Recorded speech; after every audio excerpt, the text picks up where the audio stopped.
नमस्ते बिटिया, हमेशा खुश रहो बिटिया। Myself, JV'n Dr. ASTHA SIKARWAR, Assistant Professor, Department of Organ of Medicine, Faculty of Homeopathic Science, JAYOTI VIDYAPEETH Women's University, Jaipur. Today's topic is the examination of the patient continued 2. This is from JT Kent Philosophy. The patients generally call attention to the commonest things, while it is the strange and peculiar things that guide to a remedy. The symptoms most covered up from the observation of the physician are often the things guiding to the remedy, but finally they leak out in some way. He feels he must make a prescription but has no reasonable grounds for thinking he has found the remedy because the patient's story has been so confusing and the symptoms that he has obtained are so common and ordinary, such as all remedies possess.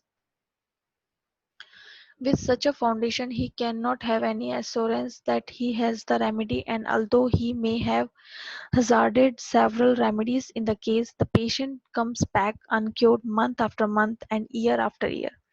These symptoms that are withheld and seem to be so obscure and so difficult to obtain are the very ones that the patient thinks do not amount to anything. What seems to him to be the little symptoms are very often characteristic of the disease and necessary for the choice of the remedy. On the other hand, the patients are so accustomed to their long suffering that they pay little or no attention to the lesser symptoms, which are often characteristic of the disease and decisive in regard to the choice of a remedy. People who have plenty of means and much education are more excitable, they have more fear, and they have tried a great many doctors. Any physician who has a reputation is consulted for a chronic disease, and the patient who has plenty of money goes around among amongst the doctors, and when he comes to tell his symptoms, he tells them in the technicalities of his numerous physicians, so that when he has finished his story, nothing has been gained. Only gradually can the physician lead him back into a language simple enough to describe the sufferings. They who have been sick long with their chronic ailments and have become somewhat hypochondriac will go through with this list of their diseases. They have paid lots of money and have lots of names, and they are loaded with drugs. The physician must deal very carefully with these slippery people, because if they are irritated, they will run off. In aphorism number 96, there is another kind of patient spoken of here, those that depict their sufferings in lively colors and make use of exaggerated terms to induce the patient to relieve them promptly. You will find that they will exaggerate their symptoms really and sincerely, believing that the doctor will give them stronger medicine if they are very sick, and they will pay more attention to them. And if they do not exaggerate violently, probably he will turn them off with a simple remedy. The physician will be helpless in the hands of these exaggerators, because homeopathy consists in securing the whole truth and nothing but the truth. It is just as detrimental to get too much as to get too little. Any coloring which is expressed whether by the patient or by the physician will result in failure. It is true that this tendency to exaggeration must be considered as a symptom.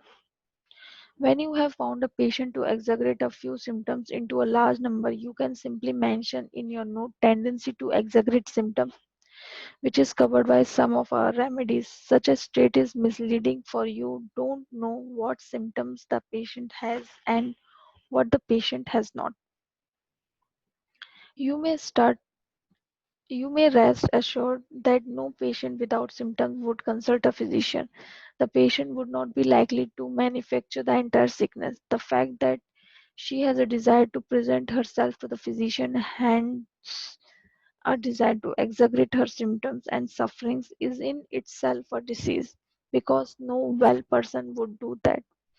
Hence, this must be considered. Perhaps it is the first and only element that can be considered of that which such patients give out. This exaggeration must be measured with discretion and wisdom.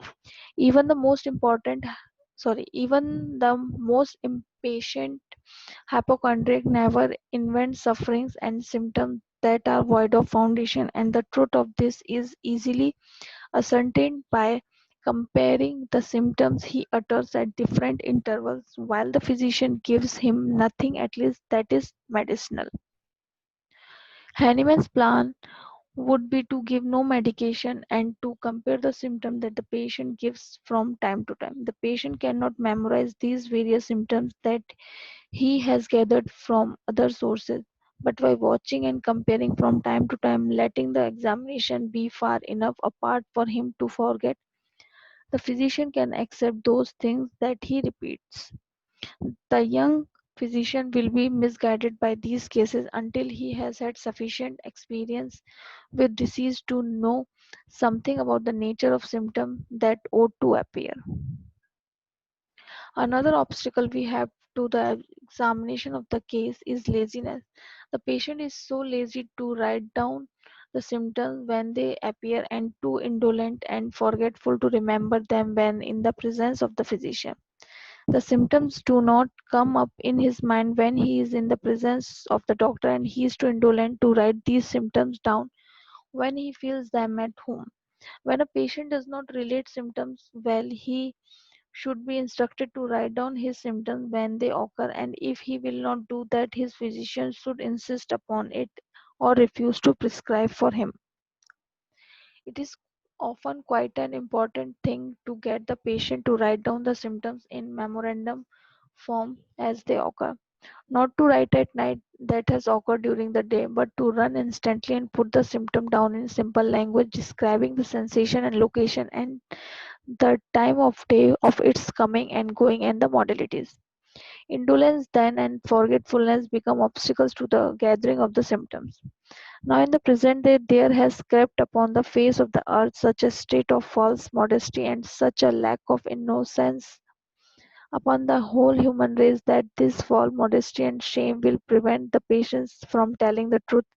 Patients will deny having had gonorrhea or having been exposed to circumstances that were similar.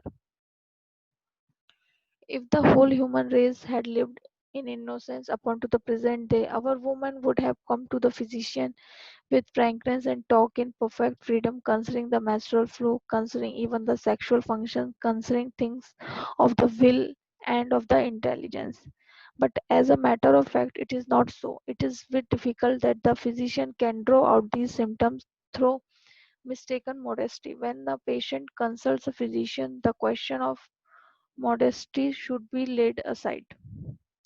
You will find that the most innocent in mind are those that are the most easy to lay it aside when it is not a question of modesty, but of telling the whole truth and nothing but the truth.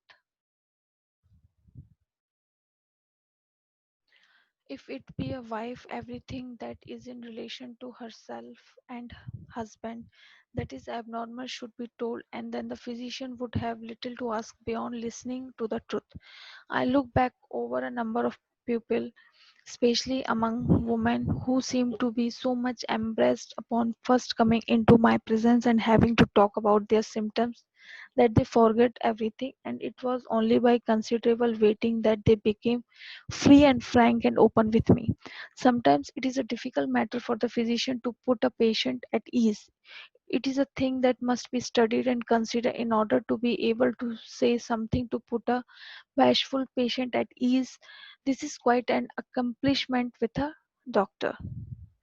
The physician must be possessed of an uncommon sharp of circums circumspection and tact, a knowledge of the human heart, prudence and patience to be enabled to form to himself a true and complete image of the disease in all its details. He must live the life of the neighbor and be known as a man of honor, as a man who may be believed and respected as a candid man. Hahnemann says carelessness, laziness, and levity will prevent the physician from going into such a state of homeopathy as will enable him to grasp the materia medica or to be conversant with his science. If he has such a reputation, he will not command the respect of the people of the neighborhood, and this will prevent him from getting the image of the sickness upon paper. Hahnemann had a wonderful knowledge of the human heart, and this is an important thing, a knowledge of the human heart, a knowledge of the things that are in man. It would seem that there are a good many men in the community without the slightest knowledge of the human heart. They have never given any inspection of their own interiors, their heart, or impulses, but have gone on wildly. To know the human heart well is largely to examine into oneself and ascertain what one's own impulses are, what one is compelled to do under varying circumstances, what impulses one has to control in oneself in order to become a man. If a man has carried out his heart's desires without any self control, he is a man unworthy of respect. If he has, on the other hand, controlled those impulses, he has become a man worthy of respect. In time, the physician who does this will become so well acquainted with the human heart that he has sympathy and knows what constitutes the language of the affections. This session powered by digital version 2.0 Jyoti Vidyapeeth Women's University. I hope you are satisfied with my digital session. If you have any query, please mention it comment box. I will resolve it. Thank you.